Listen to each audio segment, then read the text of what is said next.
एक अगर छोटी सी सलाह कांग्रेस पार्टी भी मान ले तो बहुत बेहतर होगा। जिम्मेदारी इस बात की उठाए कि जिसका जितनी हिस्सेदारी है उसे उतना दिया जाए।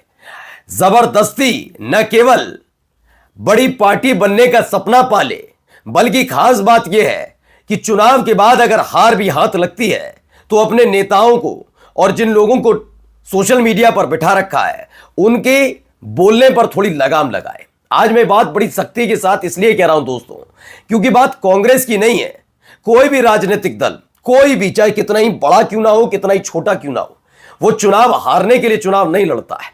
लेकिन खास बात यह है कि उस पार्टी के जो निचले स्तर के यानी स्थानीय स्तर के नेता होते हैं वो कुछ ऐसे फैसले लेते हैं जिसकी वजह से पूरी की पूरी पार्टी को नुकसान हो जाता है। मैं आज आपको दिखाने जा रहा हूं कि जहां एक तरफ एनडीए प्रचंड बहुमत के दम पर जीत तो गई और सरकार में आने का सपना देख रही है, तो वहीं सिर्फ फुटबॉल चल रही है। महागठबंधन ठीकरा फोड़ रही है असदुद्दीन ओवैसी पर। लेकिन ओवैसी के जीते हुए पांचों विधायक कर क्या रहे हैं? ऐसा क्या कर रहे हैं जिसकी चर्चा पूरे बिहार में हो रही है कि काम अगर सीखना है, करना है, तो किससे सीखा जाए। इजा को यह भी दिखाऊंगा कि कहां से मिल गया है ऑफर अखिलेश यादव को। अखिलेश यादव को एआईएमआईएम ने क्या ऑफर दिया और उस ऑफर के बाद कांग्रेस के तमाम लोग क्यों बौखलाए हुए हैं, जबकि उनको एआईएमआईएम उनके नेताओं से सीखना चाहिए कि लगातार आरोप लगाने से बेहतर है ये समझिए कि जनता एआईएमआईएम को पसंद क्यों कर रही है। आज वही आपको पूरी खबर दिखाने जा रहा हूं, क्योंकि इसके बाद अब कांग्रेस, सिर्फ कांग्रेस का जिक्र कर रहा हूं, अखिलेश यादव का नहीं, क्यों कांग्रेस घबराई हुई है कि कहीं उत्तर प्रदेश में उसके साथ खेल ना हो जाए। नमस्कार, मैं हूं प्रज्वल गौतम और आप देख रहे हैं टाइम्स एक्सप्रेस। देखिए, सबसे पहले तो ये समझिए, एजेंडा सेट करिए। हो सकता है कि कांग्रेस और एआईएमआईएम अलग अलग पार्टी हैं, तो विचारधारा में थोड़ा बहुत अंतर हो। आरजेडी के साथ भी होगा और समाजवादी पार्टी एआईएमआईएम के साथ भी होगा और समाजवादी पार्टी कांग्रेस के साथ है, सबके साथ है। लेकिन एजेंडा क्या है आपका? क्या एजेंडा आपका सपा का कांग्रेस को और कांग्रेस को सपा को हराना है? क्या सपा को एआईएमआईएम को हराना है और एआईएमआईएम को सपा को हराना है? क्या ये एजेंडा है? मैं क्लियर बताऊं कि अगर आप इनसे जाकर पूछेंगे तो इनका ये एजेंडा था ही नहीं, कहीं नहीं होता एजेंडा। इनके एजेंडे में हमेशा विपक्ष के एजेंडे में बीजेपी होती है, उसे हराना, और बीजेपी के एजेंडे में विपक्ष होता है। उत्तर प्रदेश आएंगे तो सपा, बिहार जाएंगे तो आरजेडी, देश की बात होगी तो कांग्रेस, ये काम होता है। अब एआईएमआईएम को लेकर क्या माहौल बनाया जा रहा है बिहार में, जबकि इसके बाद सबसे पहले बातचीत ही इस बारे में होनी चाहिए थी। अगर इतने ही पुख्ता सबूत है आपके पास कि बिहार विधानसभा चुनाव में खेल हुआ है, तो उसको आप लेकर सुप्रीम कोर्ट जाइए, तमाम चीजें करिए। वो नहीं किया जा रहा। कर क्या रहे हैं, पहले देखिए, बौखलाहट दिखाता हूं। बिहार में एआईएमआईएम ने आरजेडी और कांग्रेस को काफी नुकसान पहुंचाया। ओके, ठीक है, पहली लाइन क्रांति कुमार ने लिखी।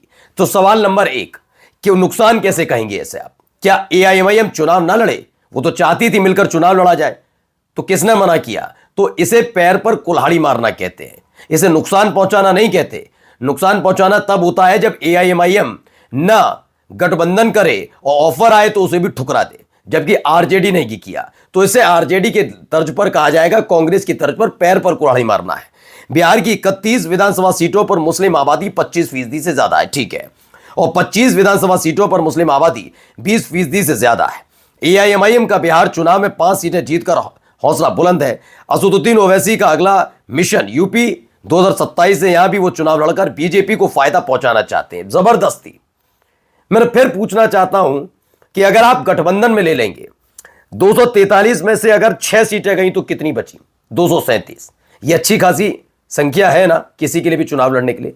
लेकिन आप वीआईपी जैसे दल को, मैं किसी भी राजनीतिक पार्टी के लिए टिप्पणी नहीं कर रहा हूं खासतौर पर, लेकिन अगर वीआईपी जैसे दल को आप सीटें देने के लिए तैयार हैं, उन्हें उप मुख्यमंत्री का ऐलान चुनाव से पहले करने के लिए तैयार है, तो एआईएमआईएम से दिक्कत क्या थी? यह एक सवाल है ना।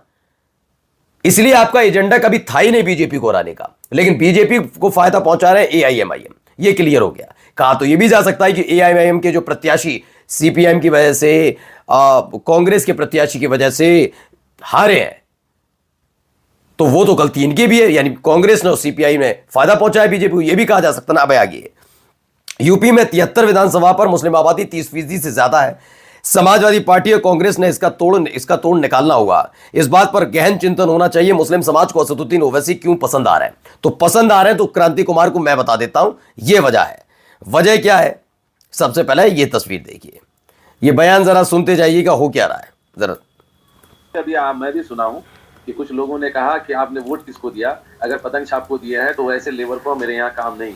मैंने कहा उस ठेकेदार को आप पहले वेरीफाई कीजिए कहाँ पे काम चल रहा है, कौन साइड है, आप मुझे बताइए। 4 लड़का जाकर के अब उसके काम को बंद कराएगा और उस ठेकेदार को पहले यहाँ आना होगा। आप इस बेस पे अगर काम करते हैं तो ऐसे लोगों की जगह कोचा दामन में नहीं है। जिस तरह से आप अगर इस तरह से अगर आप काम करते हैं कि भाई एक आदमी को वेरीफाई करते हैं, अरे मैं नेता बना हूँ, यहाँ के 2,50,000 वोटर अगर कोचा दामन का है, जिन्होंने मुझे वोट दिया मैं उनका भी नेता हूँ, जो मुझे वोट नहीं दिया मैं उनका भी नेता हूँ। सारे लोग मेरे लिए बराबर है। इलेक्शन में होते रहता है, कोई इधर कोई उधर होते रहता। तो ये कोचा दामन के सरवर आलम है जिन्होंने चुनाव जीता, उन्होंने पहली बॉल पे 6 मार दिया। जानते हैं, मैं यही बता रहा था, AIMIM के विधायक क्या कर रहे हैं? जोड़ तोड़ नहीं, ये सारे के सारे जोड़ तोड़ में लगे हैं। और यहाँ क्या हो रहा है? काम किया जा रहा है। जरा ये भी सुनिए, अख्तरुल ईमान को भी सुन लीजिए भाई।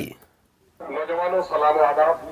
मैं आपका मजहब नहीं पूछूंगा कि आप हिंदू हैं या मुसलमान हैं, सुन लीजिए। कि आप इंसान हैं। मैं 2-3 बातें कहने के लिए, मैं अगर से गुजर जाता अगर आपसे बात न करता तो मैं बहुत गुनाह का काम करता। बेटा देखो, शमशान हो या कब्रिस्तान हो, वो एक ऐसी जगह है जहाँ हमारे पूर्वज हैं और हमको भी वहाँ लेटना पड़ेगा। और पहले बेटा कब्रिस्तान में लोग जाएं तो उनकी आंखें नम हो जाए कि हमको यही आना है, घर छोड़कर, माल छोड़कर, बीवी बच्चों को छोड़कर यहाँ आना है। इसलिए कब्रिस्तानों में माल मवेशी भी नहीं बांधना चाहिए, ठीक है। कब्रिस्तान के आदाब ये हैं कि जहाँ ऊंची जगह हो वहाँ पाँव मत रखो, मुमकिन है कि किसी की कब्र हो। जहाँ दबी हुई जगह है वहाँ भी पाँव मत रखो, मुमकिन है कि किसी की कब्र हो। बेटा कब्रिस्तान खेलिए, बहुत अच्छा कर रहे हैं आप लोग, खेलना चाहिए नौजवानों को। कब्रिस्तान में मत खेलिए, कोई दूसरा रास्ता निकालिए, कोई दूसरा रास्ता निकालिए। हाई स्कूल का मैदान है, वहाँ सुविधा मैं करवा दूंगा आप लोगों के लिए, बेटा वहाँ खेलिए। बराए करम कब्रिस्तान में मत खेलिए, ये मेरी विनती है, आग्रह है और गुजारिश है। तो ये काम किया जा रहा है AIMIM के विधायकों की तरफ से। अब विधायक है, लंपटाई भी हो सकती है, करते हैं कई विधायक, लेकिन लंपटाई हो रही है। कहीं से नजर आई भाषा शैली में, अगर आपको लगा हो धमकी दी जा रही है, नारे लगा दिए हो, करा नहीं, ये काम किया जा रहा है। मुसलमान क्यों पसंद कर रहा है ये समझ गए ना आप। यहां देखिए, यहां पर भी शौकत अली हैं, इन्होंने कहा कांग्रेस एक डूबता जहाज है, जो भी इस पर बैठा उसका डूबना तय। अखिलेश यादव को 2027 में से सावधान रहने की जरूरत है। 2027 में AIMIM उत्तर प्रदेश की 200 विधानसभा सीट पर अपने उम्मीदवार उतारने की तैयारी कर रही है। तब से बेचैन नजर आ रही है कांग्रेस पार्टी, क्योंकि उन्होंने समाजवादी पार्टी के लिए सिर्फ ये संदेश पहुंचाया अखिलेश यादव के लिए कि आप देख लीजिए ये स्थिति अलग अलग जगह बन रही है। अब ये आपके ऊपर निर्भर है कि क्या आप RJD की तर्ज पर कांग्रेस के कहने पर AIMIM को दूर रखते हैं। जिस AIMIM ने तेलंगाना की जुबली हिल सीट पर कांग्रेस को प्रत्याशी को जिताया, या फिर आप एक ऐसा फैसला लेते हैं जिससे गठबंधन मजबूत हो। एजेंडा सेट करिए सब। एजेंडा असली है क्या? एजेंडा सिर्फ यही है कि आपस में लड़ना भिड़ना है तो कोई दिक्कत नहीं, जो नतीजा आ रहा है ठीक है। और अगर ये नहीं है, बीजेपी आपका टारगेट है उसे हराना, तो थोड़ा तरीके भी बदलिए। यही असली बात है, और इसी से कांग्रेस के कुछ नेता बौखलाए हुए हैं। नमस्कार।